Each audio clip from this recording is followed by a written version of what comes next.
It still stands as the most costly and devastating natural disaster in U.S. history. 10 years ago, Hurricane Katrina battered the Gulf Coast and broke through the levees surrounding New Orleans. More than 1,800 people died in the storm. Hundreds of thousands were left homeless. Many blamed then President George W. Bush for what they perceived as a lackluster response to the tragedy. Today, he for a first-hand look at the ongoing recovery and a message for the people who still live there. The darkness from a decade ago has lifted, the Crescent City has risen again, and its best days lie ahead. Recovery teams say there are still at least 60,000 homes that need to be rebuilt or repaired, many of those in the lower Ninth Ward.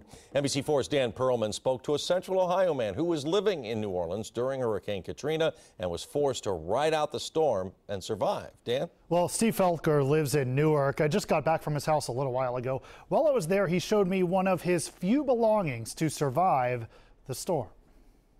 I set the VCR on to record as I was leaving the door, thinking that someday I'll watch it when I return. That was 10 years ago today, a tape of the forecast. Here it is now. As Hurricane Katrina took its turn toward New Orleans, Steve did not see the tape the next day or the day after that. 3 weeks.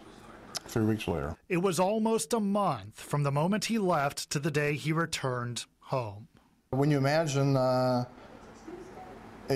storm of that magnitude, you can envision the worst, and this was worse than anything I could have imagined. Steve rode Katrina out at Loyola University. That's where he worked for a company maintaining the school's buildings.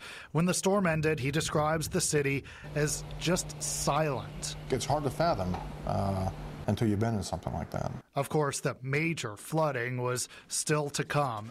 Back at home, the roof at Steve's apartment collapsed. Most everything was ruined, but some things survived. I have a few other, odds and ends. There's the tape and a scrapbook, photos and articles from the storm Steve certainly will not forget. New Orleans, you're right in the center of the cone. Hurricane Katrina was the storm where this man says he saw humanity at its best. There was no racism. And Steve stayed in New Orleans until 2007. He's been back twice since then, and even with the memories of the storm, he says he hopes to return again sometime soon. Live in the studio, Dan Perlman, NBC4.